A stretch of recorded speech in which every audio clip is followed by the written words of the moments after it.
গতকাল রাতের ঘূর্ণিঝড়ে মাথাভাঙ্গায় ক্ষতিগ্রস্ত বেশ কিছু বাড়ি। শিকারপুর গ্রাম পঞ্চায়েতের দক্ষিণ নলঙ্গি বাড়ি এলাকায় 8টি বাড়ি ক্ষতিগ্রস্ত হয়েছে বলে জানা গিয়েছে। বাড়িতে ঘরের উপরে ভেঙে পড়েছে গাছ। পাশাপাশি বৈরাগীহাট গ্রাম পঞ্চায়েতের ইচ্ছাগঞ্জ এলাকায় ঝড়ে ভেঙে গিয়েছে একটি গোডাউন। গোডাউনে থাকা সামগ্রী ও ক্ষতিগ্রস্ত হয়েছে ঝড়ে।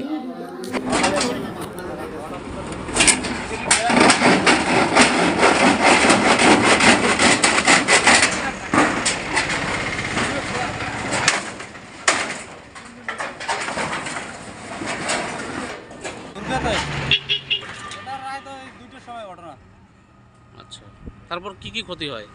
ক্ষতির মধ্যে ওই 3টে ক্ষতি হচ্ছে, সার যা মেডিসিন আছে সব ভিজে গেছে। আচ্ছা, এগুলো ভেঙে পড়ছে? হ্যাঁ। ইলেকট্রিক খুঁটি? হ্যাঁ। আচ্ছা, তখন কি এখানে কেউ ছিল? না, ছিল না।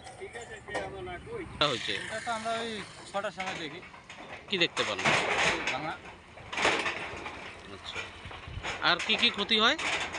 ক্ষতির মধ্যে ওই সার ভিজে।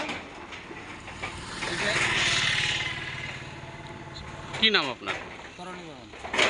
মাধ্যমিকের পর উচ্চ মাধ্যমিকের সেরা প্রস্তুতি কোথায় নেবেন ভাবছেন? আর দেরি নয়, রেডিয়েন্স একাডেমিতে 2025-26 শিক্ষাবর্ষের বিজ্ঞান ও কলা বিভাগে ভর্তি চলছে। প্রতিযোগিতার এই আবহে সাফল্য লাভের জন্য মজবুত ভিত্তির প্রয়োজন। সেই ভিত্তি দৃঢ় করতে রেডিয়েন্স একাডেমি প্রতিজ্ঞাবদ্ধ। এখানে রয়েছে অত্যাধুনিক প্রযুক্তি সম্বলিত ক্লাসরুম, সায়েন্স ল্যাবের সুব্যবস্থা, on-field practical class, merit based training, সেই সাথে নিট জির প্রাথমিক প্রস্তুতির জন্য ছাত্রছাত্রীদের তৈরি করা হয় ও সিভিল সার্ভিস ও অন্যান্য প্রতিযোগিতামূলক পরীক্ষার প্রয়োজনীয় ওরিয়েন্টেশন দেওয়া হয়। আপনার সন্তানের সাফল্যের পথ সুগম করতে আজই চলে আসুন রেডিয়েন্স একাডেমি, তুফানগঞ্জ থানা মোড় এবং রামহরি মোড়ের মাঝে জাতীয় সড়কের পাশে, অথবা স্ক্রিনে দেওয়া নম্বরে যোগাযোগ করুন। আসন সংখ্যা সীমিত।